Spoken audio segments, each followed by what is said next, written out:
morning and welcome to the latest episode of the National Security Space Association's SpaceTime interview series. We're so glad you could join us today. My name is Chris Williams, and I have the honor of serving as chair of the Mormon Center for Space Studies within the association. More information on the center can be found at www.nssaspace.org. We welcome your feedback on our analytic products as well as our SpaceTime interviews. Today, we're thrilled to have with us Mr. Eric Desautels.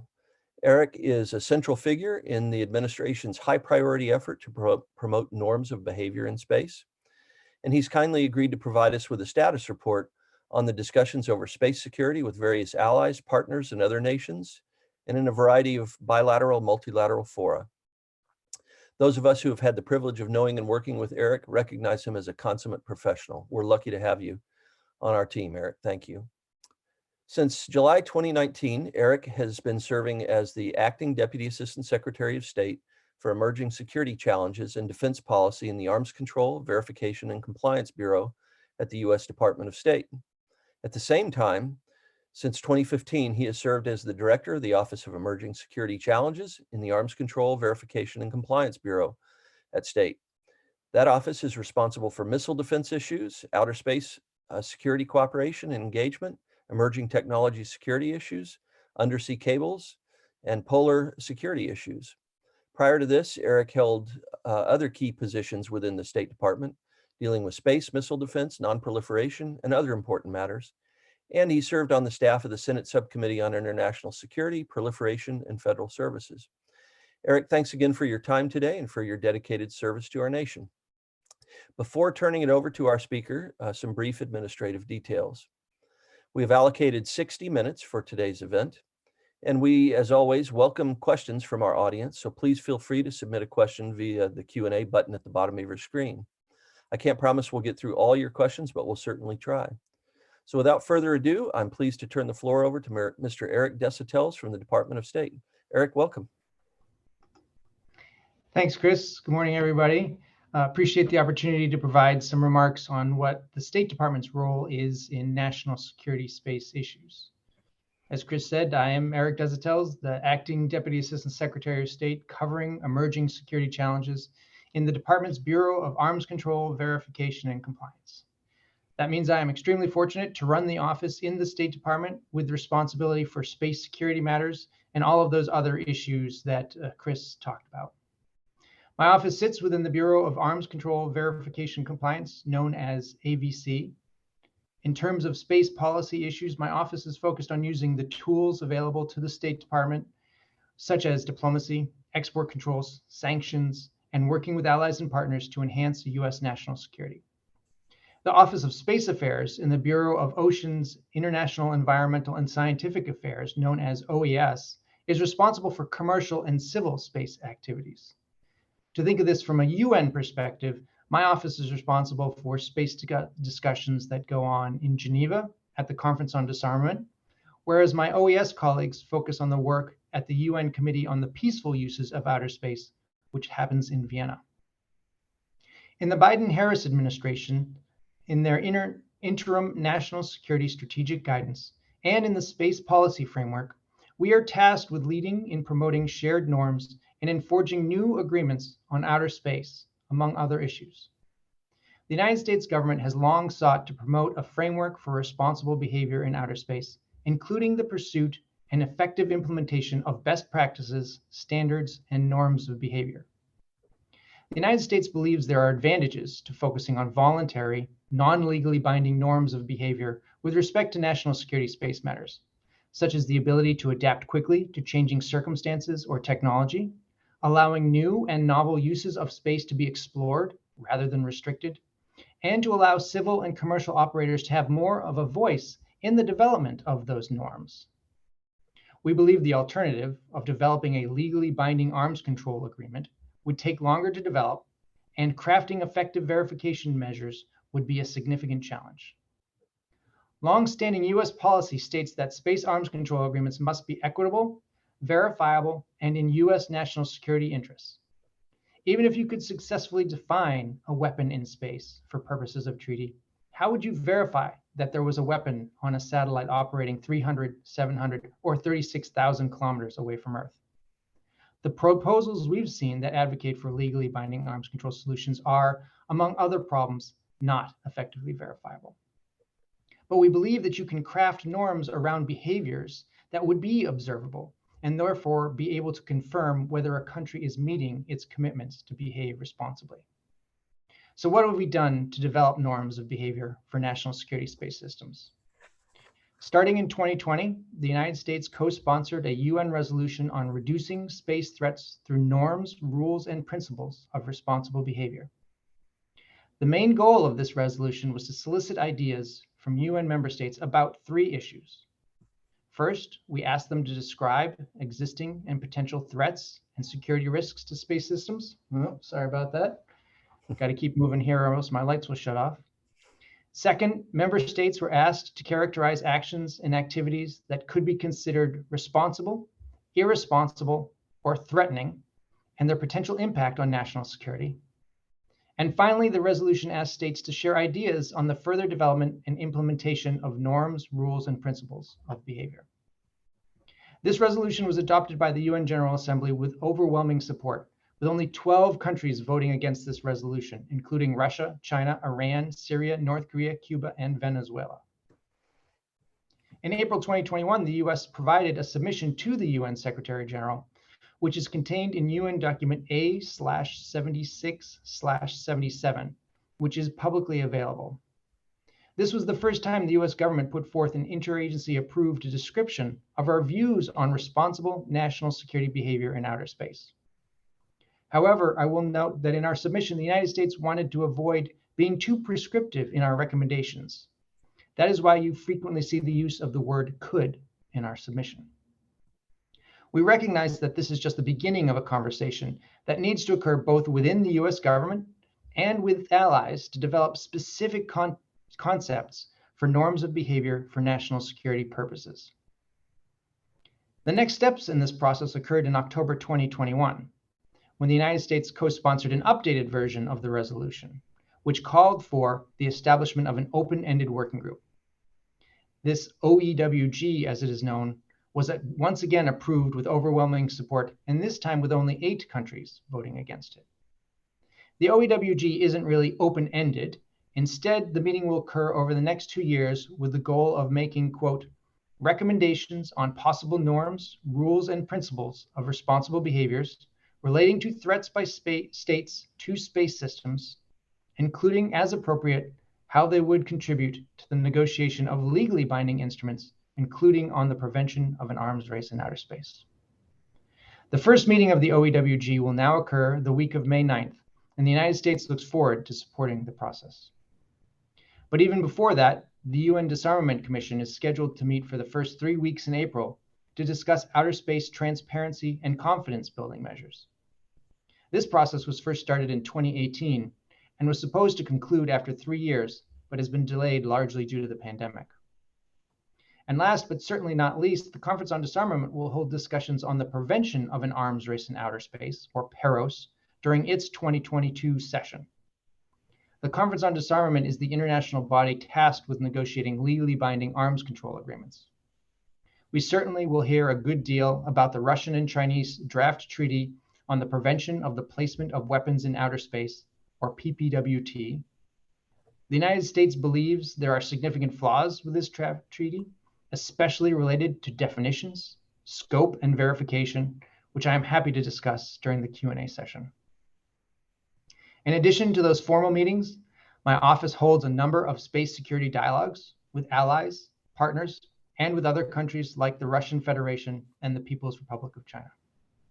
These dialogues are an opportunity for the United States to coordinate positions, to look for areas of cooperation, and also to communicate our position on important space security matters to those countries. This is just a brief summary of what we are up to, but I will stop there and I'm happy to answer any questions you might have. Thank you. That's a great overview. Thank you so much, Eric. Really appreciate it. I think it might be useful for this group to, if you would please, for each of the activities, each of the 3 activities that you mentioned, the UN Disarmament Commission, the Conference on Disarmament, and the OEWG, how do these organizations operate? How do these activities operate? Is it by consensus? Can one country veto the publication of a document, or is it majority vote? Tell us a little bit more about the mechanics of how these different activities operate, if you would. That's right. So there are different rules for different organizations within the United Nations. The United Nations General Assembly, where this resolution was passed, operates on the principle of a simple majority. But when we put forward the open-ended working group, we put forward a requirement that the open-ended working group work on the basis of consensus. We felt that was very important for us, both to protect US equities, but at the same time, that does create an opportunity for other countries to block consensus should they like to do that. And so, as with anything diplomatic related, we will have to see whether there is the possibility of reaching consensus. And one of the things I should stress is that, for the open-ended working group in particular, this is going to be one of the first times where we really sit down with countries and start talking about these norms of responsible behavior. So the first meeting in May will most likely be focused very much on, background information. What is the outer space environment? What are the security threats in the environment? What is the existing legal regime in the environment? So that we can raise the level of education among those countries. Conference on Disarmament always operates on the basis of consensus. So for example, it has taken a very long time for the Conference on Disarmament to develop a program of work. This subsidiary body on PEROS was the result of consensus, but there is no consensus on implementing negotiations on a legally binding treaty at the Conference on Disarmament at this time. And the Disarmament Commission? Also on the basis of consensus. That's what I thought. Okay, thank you. Let me ask you about, obviously so much attention being paid to what's going on in Ukraine at the moment, the Russian invasion. What's the status of U.S. discussions with the Russians these days? We have strategic stability talks and a range of other opportunities, at least, to engage with the Russians. Are all of those activities on hold as a result of the invasion, or is some dialogue continuing? Obviously, the president has had interactions with President Putin, et cetera. But where does the cross section of diplomatic engagement with the Russians stand at the moment? Yeah. So I've been very fortunate to have participated in some of those discussions with the Russians prior to their illegal and unprovoked invasion of Ukraine. Space was a major topic for some of those discussions, especially building out of the 2019 placement of a Russian satellite in close proximity to a US government satellite. We felt that we needed to start having direct conversations with the Russians about our concerns about some of these behaviors. When the Biden administration came in, they established their strategic stability dialogue, where we have space on the agenda. And in that case, I'm fortunate to be one of the co-chairs of one of the working groups in that strategic dialogue on capabilities and actions with strategic effect. We call it CASE. And you can imagine how capabilities and actions in space can have strategic effects. And so we had hoped to begin those conversations with the Russians. In January, we met with them, but in an extraordinary session to just talk about their desire for legally binding guarantees, security guarantees. And so space was not on the agenda. But following their invasion of Ukraine, we have paused those activities. We see no need for those discussions while they're in active conflict with the Ukrainians. We have paused almost all bilateral conversations with those, except those essential to national security. If there were a space matter to come up essential to national security, we could undoubtedly engage with them. But for the time being, most of our engagements will be in multilateral venues, but certainly not any sort of direct bilateral engagements with the Russians. Right. And before we started, you mentioned possible meetings in New York and the challenges related to that, given that there's a ban on Russian flights coming into the United States. Would you care to elaborate on that a little bit for our audience? Yeah, just one of the many issues the Russians have been complaining about is that we are not allowing their delegation to participate in New York. They cannot get flights to New York. Apparently, they have a Fly Russian requirement similar to our Fly American requirement, and no Russian flights will be arriving in New York anytime soon, or transiting through Europe for that matter either. So we will have to see whether they agree to continue these conversations with the delegations they have in place in New York. Right. Can you tell us a little more about Russian and Chinese objectives for space arms control? They both seem intent on severely restricting U.S. missile defenses, for example, and preventing us from developing or deploying various space defense capabilities. How exactly would Russian and Chinese proposals, PPWT and various others, restrict Paris discussions? How would those proposals restrict U.S. missile defense and space defense capabilities? Yeah. And so we've been dealing with variants of the draft treaty on the prevention of the placement of weapons in space since the 1980s. Shortly after President Reagan announced the Strategic Defense Initiative, they sought to ban the placement of any weapons in outer space. And that really is the focus of their draft treaty, is trying to define what a weapon is in space. It also talks about preventing the threat or use of force, which they claim covers other capabilities, but we don't believe that to be true given the significant developments they've done. I mean, they can no longer hide from the fact that they have an ASAT program. They have denied it for many years, but thanks to their ASAT test in November 2021, the whole world now is aware of that. And so part of the problem, part of the multiple problems with their draft treaty is the definition of what is a weapon in space. And so a weapon in space to their draft treaty is something that can damage, destroy, or disrupt the capabilities of an on-orbit satellite. And so destroy, we kind of can understand that. Damage starts to get a little more challenging, but then when you talk about disrupting the on-orbit behavior of another satellite, that sounds to me like commercial on-orbit servicing capabilities or active debris removal capabilities. And so the Russians and Chinese, not only would they love to prevent us from having missile defenses in space, but they would love to deny us our lead in some of these commercial activities in space that are really going to change the environment. And so that's one of the reasons why we feel like we need to avoid definitions that would potentially constrain some of our commercial or even military capabilities. The Department of Defense and NASA also talk about wanting to have on-orbit servicing capabilities. And so in addition to the verification problems with all of this, in addition to the fact that we think and we have shown people evidence that Russia has placed weapons in orbit. Thanks to some work with the Space Operations Center out at Vandenberg, we were able to take data from Cosmos 2519 and demonstrate how this Matryoshka doll satellite launched what appears to be a missile, and it's using unclassified data that anybody can use. And that says that Russia is incredibly hypocritical in promoting this treaty on the placement of weapons in space. And we already have a long list of Russian non-compliance with various arms control treaties. And so that just adds to the reasons for why we don't support their draft treaty.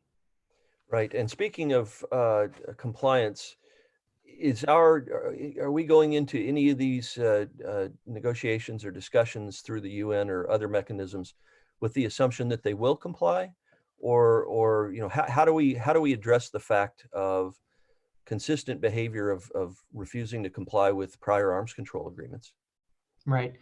And so one of the main reasons for approaching norms of behavior is that we think it can be observable, but it's not just also observable by the United States. So first of all, whereas at sea and in the air, we have agreements with the Russians and the Chinese. We have the INC agreements with the Russians about how to behave at sea and in air. And China is a party to the Code of Unplanned Encounters at Sea, CUES, that we're also a party to in the Pacific, which looks very much like an INC agreement, but just as a non-legally binding commitment. We haven't had those conversations about what are responsible behaviors in outer space and tried to figure those out. So we haven't had an ability to communicate to Russia what we think is inconsistent and irresponsible behavior. Mm-hmm. Placing a satellite with a weapon on it in close proximity to a US government satellite. We have similar maritime and air discussions about that, but we should have some sort of understanding with them about whether that is irresponsible. And then we're going into this with the understanding that they may not comply with this, We have all sorts of problems with INCSI and with queues in the Pacific. But first of all, it gives us channels for communications and lines of discussion, lines on a piece of paper that we can have with the Russians or the Chinese. But also it will help us in conversations with the rest of the world. If we have these established norms, we can then take responses that we can point to and say, we've told the whole world that we're not going to do this type of behavior. X country is doing that. Please join us in a response to this. And that's where we think that by building this through an international consensus, if we can get, again, 180 or so countries to agree to these types of norms of behavior, that may help us in responding directly to the Russians and the Chinese. And also one of the things that I think will be great is as countries develop more space situational awareness capabilities, can they also tell what behavior is going on in space? I would love to be able to go to Brazil and Chile, India, or somebody else and say, hey, this is the behavior we're seeing from the Russians. Can you confirm that that's the behavior you're seeing as well? And so hopefully that'll help us build coalitions to respond to these activities in space. Thank you. Um, a slight variation on the theme you mentioned would be perhaps a two-step or parallel process, if you will. One is engaging with the Russians and Chinese through the formal processes that you described. Another is more focused on, friends and family, if you will, and working on norms through that mechanism. Working with our closest friends and allies and commercial companies, et cetera. Is that happening in parallel with the formal official diplomatic channels? And if so, what do you see as the potential both value of that and the substance of any agreements that might emerge from that parallel approach? Right. And you're absolutely right. Whatever we do on this norms approach, we have to coordinate very closely with our allies and partners. We don't want to do things that would constrain things that they think are in their national security interests. One of the amazing things that I'm grateful for the Space Command and Space Force for is their Schriever War Games series, which is a space-based war game. And they invite ministries of foreign affairs to come to that war game to participate. It gives us an opportunity to see what a war in space looks like. Many of us don't understand what that looks like. But then think about what the role of diplomacy is. How can norms, how can strategic communications help in the preventing the conflict or lessening the risks, developing off ramps, all of that stuff. And so all of the work that we've been doing has been in close cooperation with our allies and partners. We plan to continue to do that close cooperation. The resolution was actually run by the United Kingdom, and the US was a co-sponsor. And so many of our allies and partners joined in co-sponsoring that. And so, and that's one of the reasons we wanted this to be an open-ended working group. We could have done a different UN process that would have been a smaller number, about 25 experts that would have gotten together to think about it. And you would have had the major powers there. But having this open, we don't have to restrict whoever gets to come. So all countries of the world will have a chance to have their say, to understand what's going on, and potentially come to agreement on this. And that's why we will be doing lots of outreach in advance of it, not just with traditional allies, but with non-traditional allies and partners as well, to make sure that we can bring up the level of understanding and hopefully reach consensus on what are responsible behaviors in outer space related to national security space. Yeah, that's very helpful. Thank you. Along those lines, do we as a U.S. government have a formally approved definition of what constitutes responsible behavior in space? Have we ourselves come to an agreement on what that definition is? And have we likewise decided whether we can support "quote unquote" legally binding instruments to prevent an arms race in outer space? Yeah. Where are we internally in terms of thinking through these issues? So right now, and I know Audrey Schaefer, the director for defense at the National Space Policy at the National Security Council, has talked about the fact that we are working through all of these questions.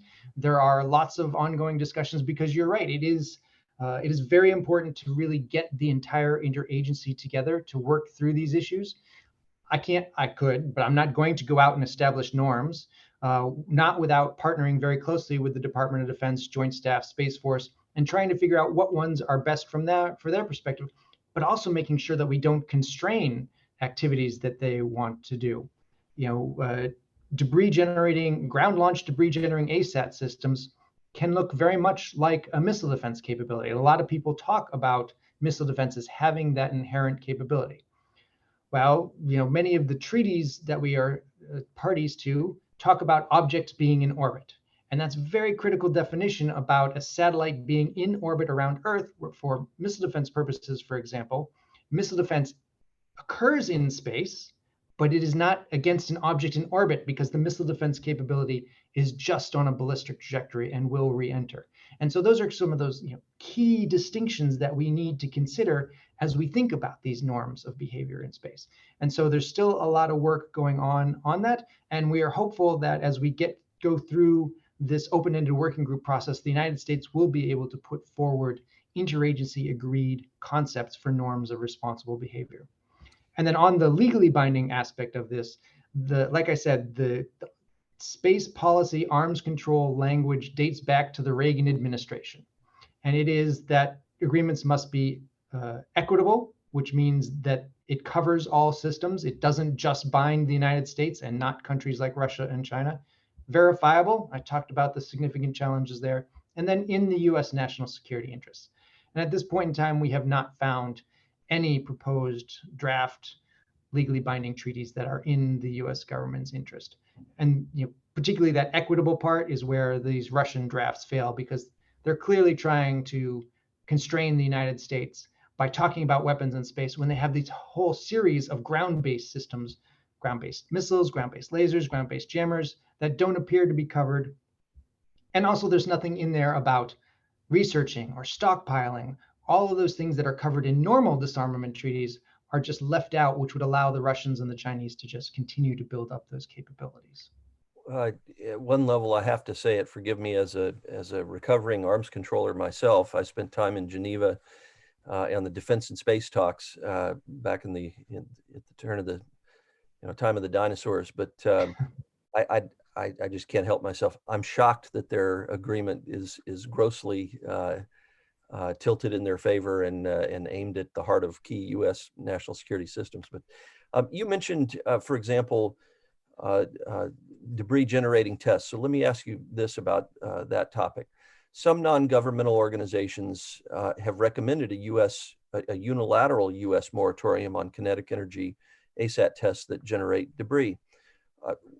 What's the status of that idea, and what are your thoughts on the impact that this might have on planned U.S. national security defenses and capabilities? Before you answer that, just to touch again on the previous conversation, as you, Audrey, others, as the administration thinks through what effective norms of behavior might look like, strongly encourage you to reach out to industry, for example, the National Security Space Association, others that represent a good cross-section of organizations and companies that are involved in this. They may have some useful inputs for you as you think through. So maybe you don't want to do that on the beginning of the process. Maybe you air that towards the end when you have some ideas or wherever in the process, but strongly encourage you to solicit outside feedback on some of those. You may get some useful reactions to it.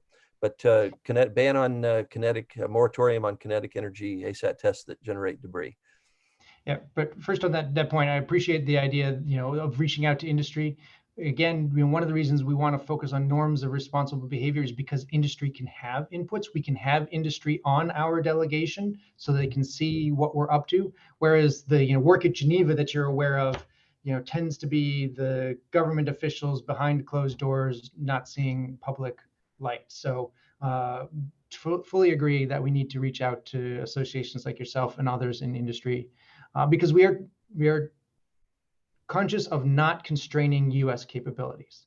There are reasons to have norms of behavior that can be in our interest, like not placing weapons in close proximity to a U.S. government satellite that we may want to develop in the future that help reduce misunderstandings and miscalculations without constraining capabilities.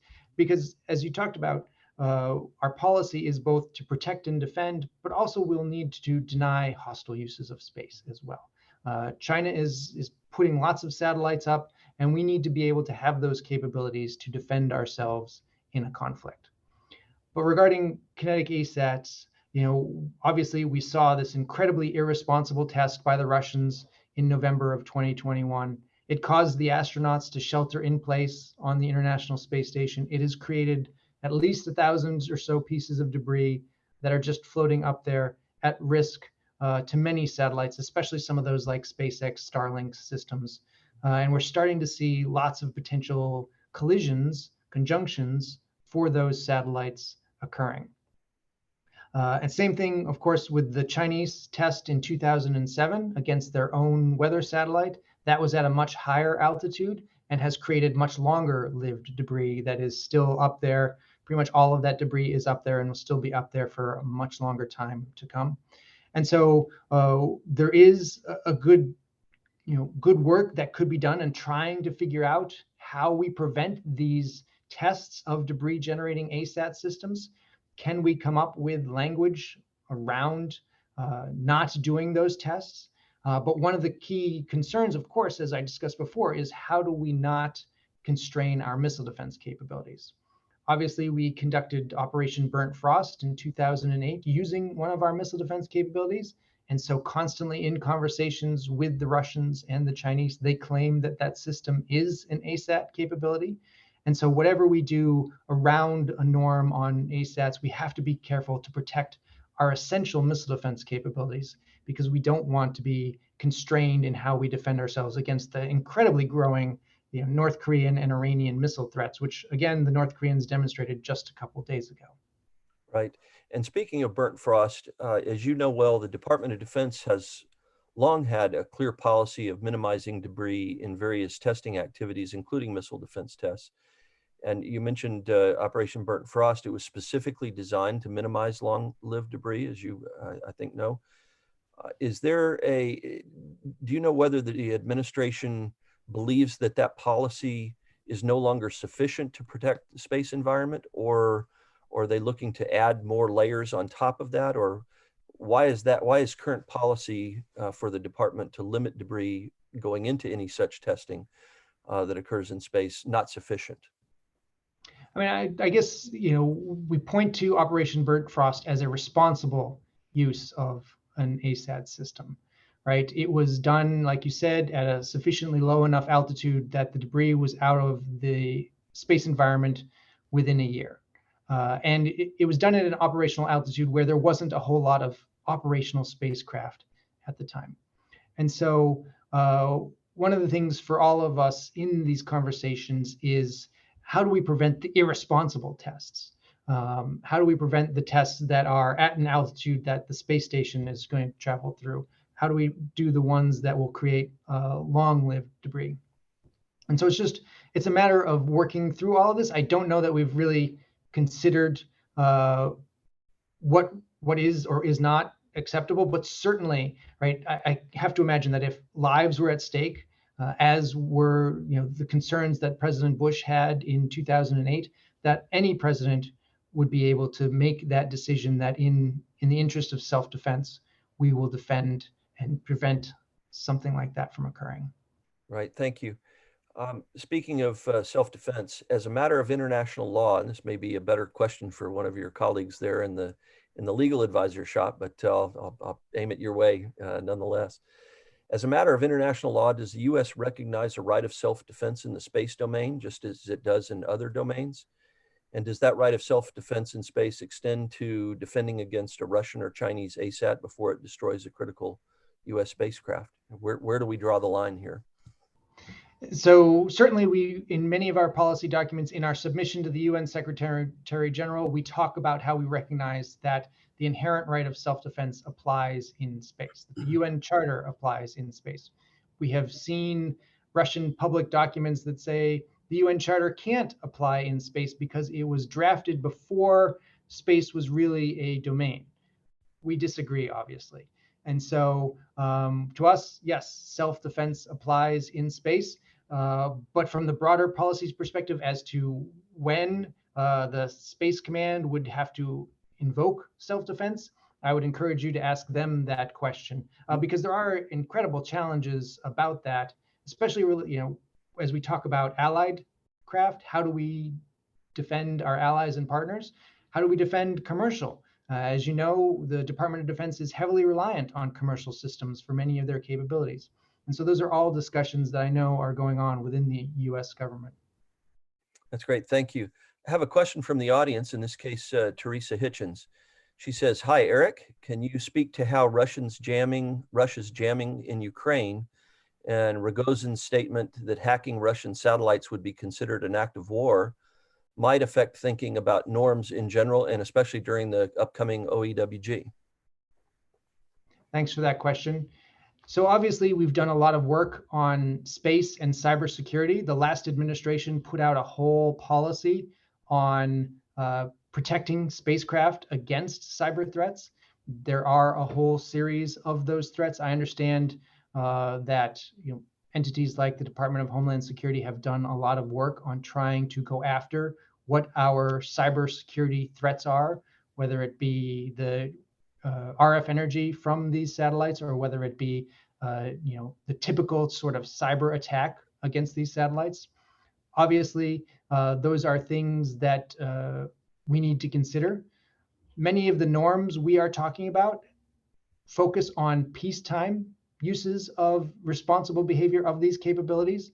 For example, the United States has our own communications jammer known as the CCS system, counter space. I forget what the acronym is at this point in time.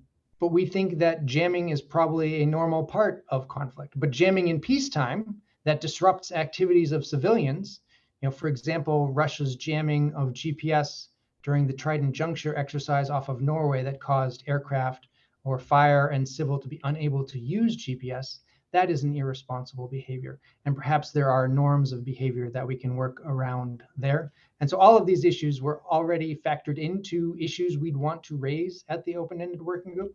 And so when you look at our submission, we talk about jamming of GPS. We talk about jamming of satellite command and control in peacetime as being potentially irresponsible, because if you lose control of your satellite, that makes it a hazard to other satellites.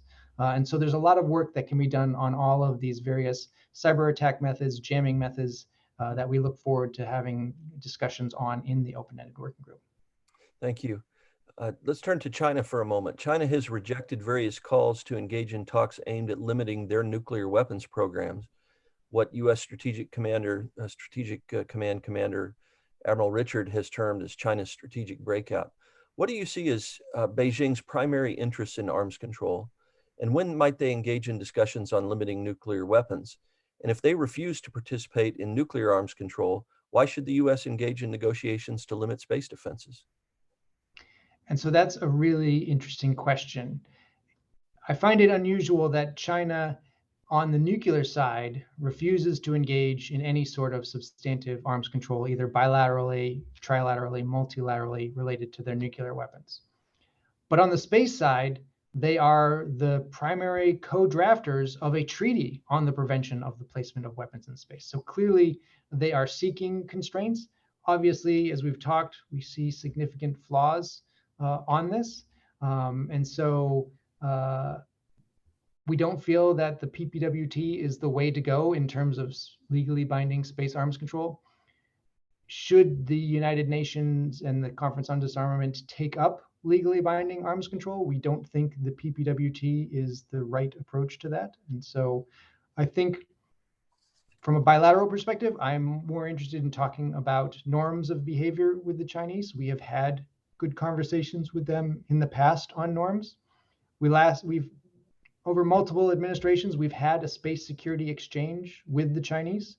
We last met in 2019, and just 2020 and 2021 weren't able to figure out where we could meet with them because they wanted to do it in person, and just the pandemic restrictions just caused it to be too difficult. And so we hope to be able to begin those conversations once again, because there are behaviors going on. There are examples of their satellites maneuvering, conducting interesting activities that we want to have a conversation with them about, so that we can start understanding their intent and they can understand our intent related to these activities. Right, thank you. You have, on a number of occasions, referenced the Reagan-era policy on space arms control. And one of the key elements of that is obviously effective verification. What verification measures are needed to ensure that any future space security agreements are effectively verifiable? More specifically, what sort of verification regimes would provide sufficiently effective means while at the same time protecting U.S. space defense capabilities? And just from an internal U.S. government question, has the IC formally weighed in on, here are the range of systems that we would need, the range of capabilities we would need to effectively verify? And in this regard, I would note that the commander of U.S. Space Command lists space domain awareness as both his number one priority and his number one shortfall. So how well positioned are we to do effective verification of any sort of agreement that comes out of either the Geneva process or bilateral or trilateral negotiations? Right. So that is the big question. In existing arms control agreements that are terrestrially based, take the New START Treaty, for example, we can send inspectors to Russia. Russia can send inspectors to the United States, and we can go and see a missile. We don't get to see the warheads, but we can nonetheless see the missile and see some of the other activities going on related to those missiles. You can't right now send a person to space to do a similar type of verification. And also, a spacecraft is not going to have their missiles hanging off of the solar panels like you would expect for a fighter aircraft. Now, we do have the Outer Space Treaty, which restricts the placement in orbit of nuclear weapons and other WMD. When that was passed and when the Senate provided advice and consent, it was clear that our national technical means could verify those capabilities. But also the other inspection provision in there is that all facilities on the moon and celestial body are open to inspection. And that's a very similar provision to what we have in the Antarctic Treaty. And so we do both security and environmental inspections of facilities in the Antarctic using that provision. We last went down in 2019 before the pandemic hit. We went to a Chinese base in the Antarctic on an inexpressible island is the name of it, because the first people who visited there, the weather was so inexpressibly horrible that they couldn't describe it. But nonetheless, we have access to those facilities. And so you can imagine at some future point, if there is a Chinese moon base, and I've talked to my NASA colleagues about volunteering to be the first diplomat to go do those inspections, those facilities have to be open to inspection. But also that, of course, applies to the Department of Defense, and any activities the Department of Defense decides to do on the moon will have to be open to inspection. Now, obviously, that's not a near-term likelihood, but you can imagine a future where those activities could be conducted. It still remains incredibly difficult to get down to Antarctica to do these inspections. And in the future, you might be able to actually do these inspections on the moon. But then today, related to treaties like the PPWT, I don't think we're anywhere near having those capabilities, because the definition of a weapon, right, remains very challenging. How you would verify, I don't think we would be willing to open production facilities up to inspections. I doubt other countries would. Plus, there's a significant cheating. And so verification still remains one of the major challenges we have before us. And that's why we're focused on these behaviors that are observable. Jamming obviously is an observable behavior. That is something that from the ground you can detect. Those are the types of things that we think from a norms perspective, we would be able to observe and then be able to comment on whether a country is meeting their commitments. And then I don't know the answer to your question regarding the intelligence community. You'll have to go and ask them. But then fully agree with the Space Command on the need for more space domain awareness. That's one of the areas where we hope to help them. How can we work with other allies and partners? Can we get Space Force access to facilities around the world?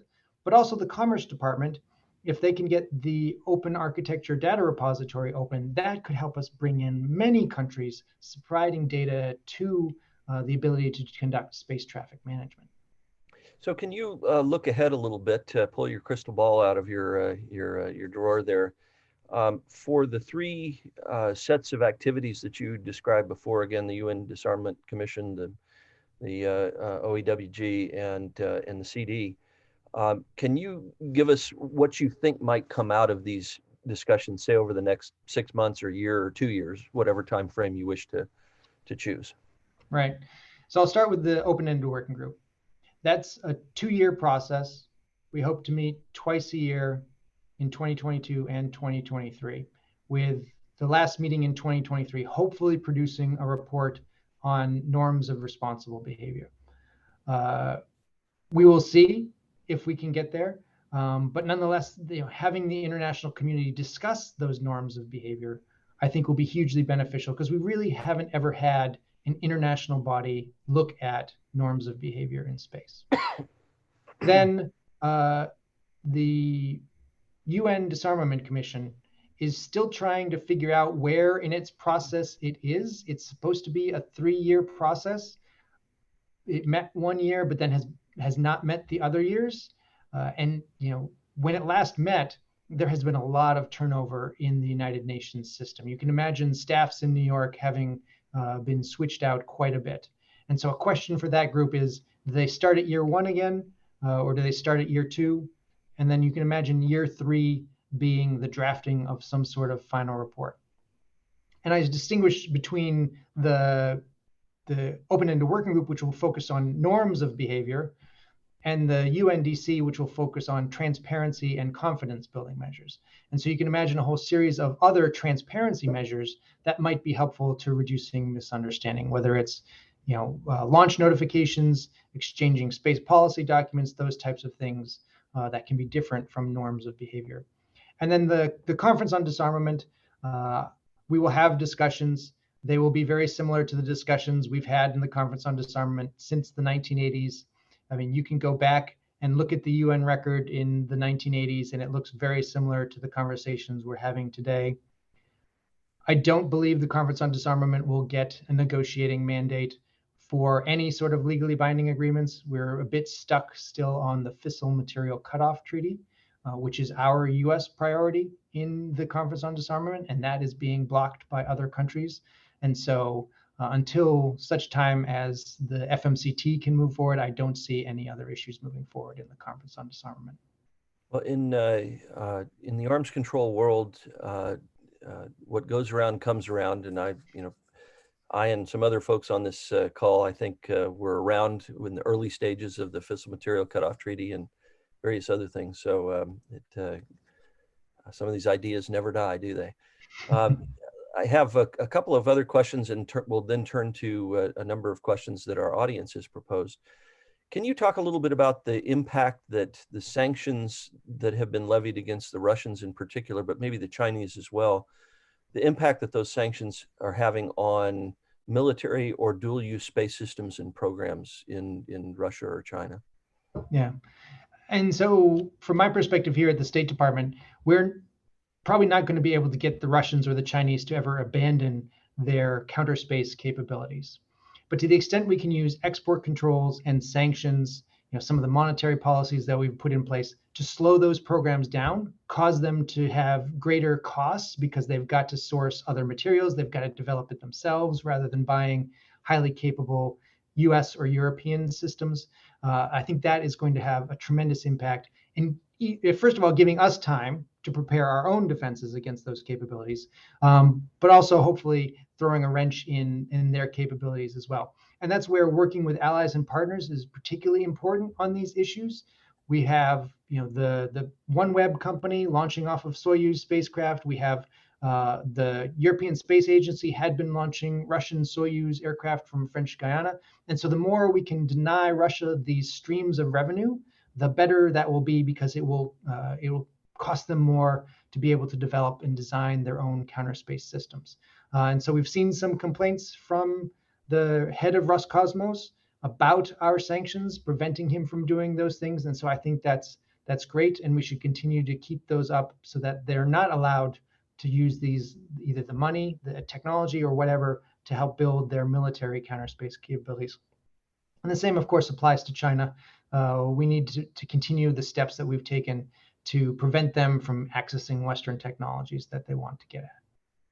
Thank you. A question from the audience is, can you expand on plans to extend space situational awareness capabilities internationally and in the US as well? And I think part of the issue there is a question of building on the work that US Space Command has. As you well know, they have many, many dozens of over 100, I think now, agreements on sharing space situational awareness information.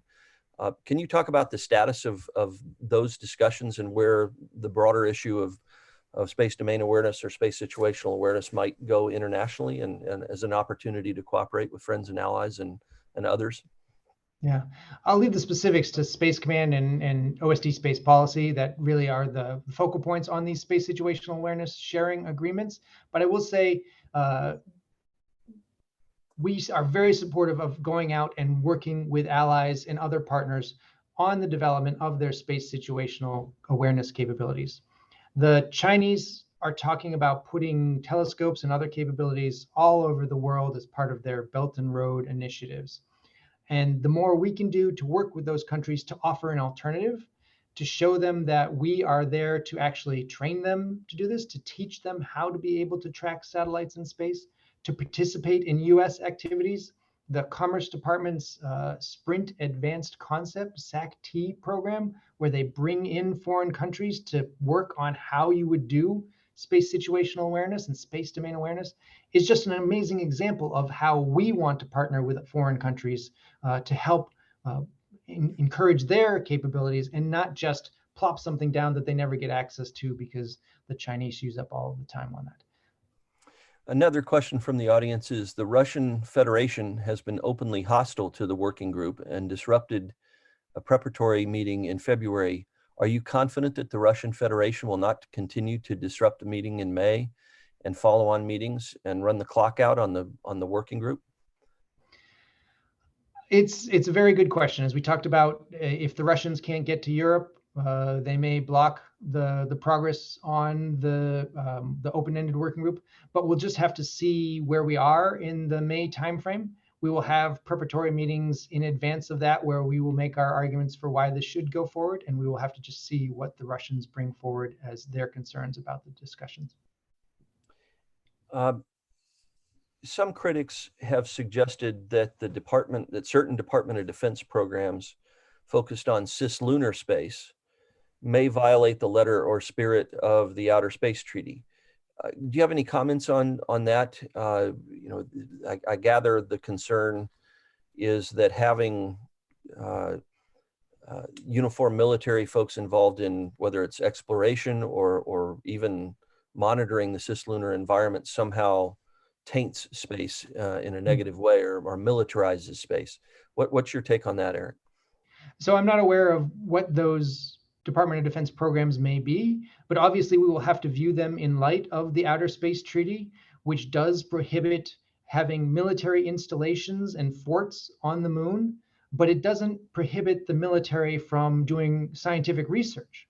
And so we have decades of practice with similar restrictions in Antarctica, where you can have no activities of a military nature, but the Coast Guard, the Air Force, the Navy, they all do activities in Antarctica. So military activities are okay in those regimes. They are still okay in the moon. You just can't have a moon base with weapons on it, probably. But also, I will say, longstanding State Department guidance is that mining on the moon or other celestial bodies is permitted. While we can't own the moon, no one can own the moon, we are able to access those minerals. Just as no one can own the high seas, you can still fish in the high seas. And that has been a long-standing process, which I know is near and dear to Scott Pace's heart. Absolutely, absolutely. I think we have time for maybe one more question. So thank you again, Eric. Appreciate your time. Can you describe the results of prior space arms control efforts? For example, during the Carter administration, there were efforts to negotiate a comprehensive ASAT ban, as well as the defense and space talks in the Bush 41 administration that I mentioned I had the pleasure of participating in.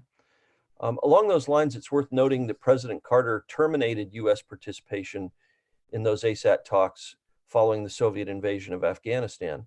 What lessons should be drawn from those prior examples? And why shouldn't the Biden administration follow the precedent set by President Carter in abandoning any arms control with talks with Russia, given their invasion of Ukraine? So I guess I probably should ask you about the lessons from the defense and space talks, since you participated in those. Obviously, one of the things that is very different is that the space environment has changed so much over the years since those talks occurred. There are far more commercial actors. There are far more national states with capabilities, and then the dual use nature of many of these technologies is something that would have to be significantly factored in as we talk about what sort of limitations. And that's why it remains such a significant challenge at this point in time. Obviously, we are not having bilateral conversations with the Russians at this time, again, due to their illegal and unprovoked invasion of Ukraine. And so we will have to just see whether there are reasons in the future to do that. And I will leave that to much higher levels of my department to make those decisions and just tell me where to show up. Well, as we were talking about before we started, you undoubtedly have a go bag at the ready for when those talks are restarted. But Eric Desautels, we are very appreciative of your time. Again, you know your brief well, and we are grateful for your service to the nation. Thank you so much for taking the time with us this morning. And if you have any final comments, the floor will be yours. Otherwise, we'll adjourn. Just let me thank you for those difficult questions, and appreciate the opportunity to talk about the State Department's perspective on this. Sounds great. And Eric, please do consider, you and your colleagues, please consider the National Security Space Association as an ally in this process. We're happy to engage with you as appropriate, when and where appropriate. And our member companies have a lot of very interesting both capabilities and experience, and would be, I know we're tracking these talks closely, carefully, and would like to participate in discussions again at the right time about the potential impacts that they might have, various agreements might have on their programs and activities. So we're at the ready to help when and if appropriate. Thanks so much. I will definitely be in touch about that. Sounds great. Well, thank you very much to our audience. We appreciate your time. Thank you, Eric Desautels. Keep up the fine work. And that concludes this episode of our SpaceTime interview series. Hope to see you again in the near future. Have a great day, everybody. Thank you.